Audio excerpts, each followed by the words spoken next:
Hi guys, Adrian the Porsche lover. For today, I'm going to do a long-term review for the 70MAI Tyre Pressure Monitoring System. As usual, we start with a wristwatch check. So on my wrist today is a Omega Seamaster. This is circa 1960s, 1970s. It comes with a lovely blue dial and also with a deep window at the 3 o'clock. At the same time, it comes with a very unique cushion ship case, and for today I actually paired it to a chocolate brown leather strap. Alright, back to the topic at hand for today. I've been using this TPMS actually for the past 1 year plus, and I'd like to give my thoughts on how it has performed. How I got to know about this TPMS system is that I actually went for a few drives with PCBMY, Porsche Boxster Malaysia, and one of them actually had this system installed in his Boxster Night 1. So I was so interested, so I was talking to him and everything, and he recommended me to get this. So shout out to Ivan, thanks for recommending system to me. I originally bought it from my white Boxster last year, which I sold, and then subsequently I transferred the whole system to this current silver Boxster that I have right now. So you can actually get two variants of this. One's with the sensors located outside where you actually screw on the cap to the tire pressure valve.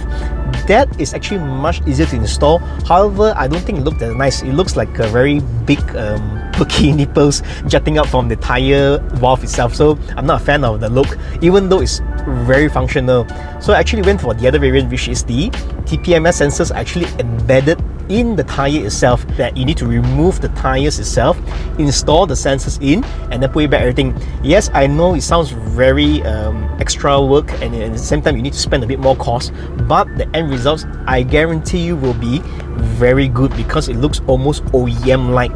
Some people might ask, why would I need a TPM system for my car itself?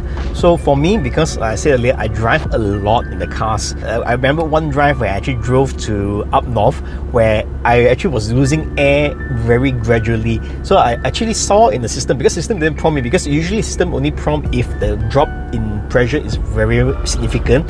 However, this was slowly losing like 1 psi over a period of maybe like 15 minutes. So it was gradually going down and down. So actually that actually prompted me to stop and check the tires. If let's say if I don't have a TPMS system, I actually wouldn't have done that, because I wouldn't have known that tire pressure was gradually leaking unless it was leaking very badly. So that actually saved me from destroying my tires at the same time for destroying my rims. So imagine you're paying 200 plus ringgit for that safety or peace of mind.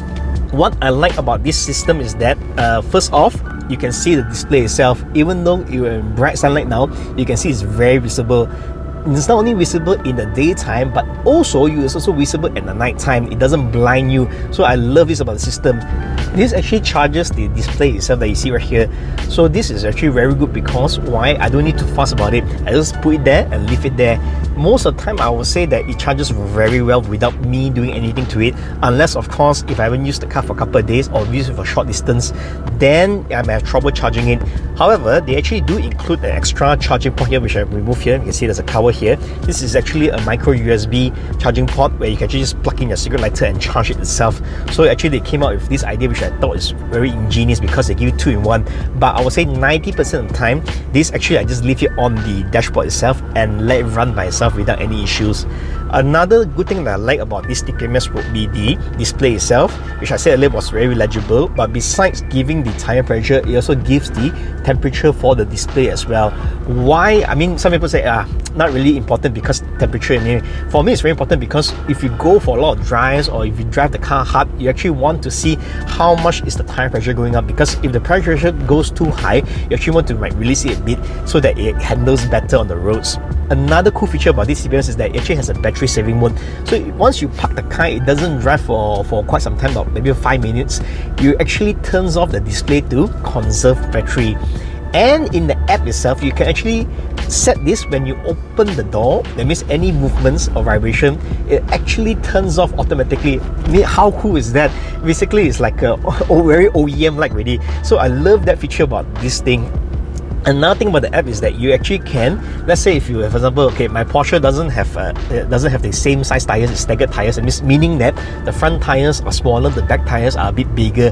However, if you have the same size tire, some of the times that they actually ask you to rotate the tires. So in the app, you can actually bind or reprogram the sensors. Let's say your front left tire, you put it to the rear left. So you can actually reprogram the sensors in the app itself to do that.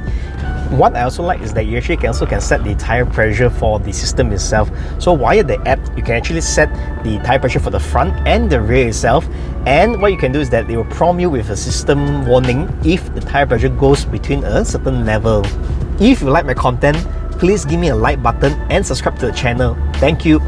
Alright, now we go to the last part, which is the downsides for this system itself. So there are actually quite a small few nitpicks, more nitpicking than ever, because this system, for what you get, what you pay for, is actually absolute value for money. So the first downside will be the tire pressure is only displayed in bar itself. So personally, I'm used to PSI. I know in tire pressure you have PSI, KPM, bar. So for me to see only bar, I had to re-adapt or relearn my thinking, so which took me a bit of time and effort to actually do that. But once you are done already, it's actually okay.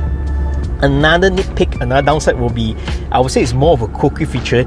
Let's say if the battery is completely flat, you can't charge it via solar. So the only way to charge it is to plug in the USB charging port to charge the thing. Once it gets to a certain level, then only you can use the solar charging. I mean, that's how the engine is designed it. So for what reason, I'm not too sure. In conclusion, I would say this is a pretty good system that you should get. It's inexpensive compared to the other solutions in the market, and it actually offers a very OEM feel and OEM features.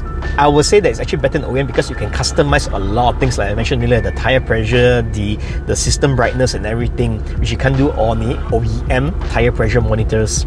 And if you are looking for TPMS, I would say highly recommend this, the 70MAI TPMS system. Alright, hope you guys enjoyed the video. If any questions about the system, please ask me in the link below. Oops. And stay safe. Cheers, guys.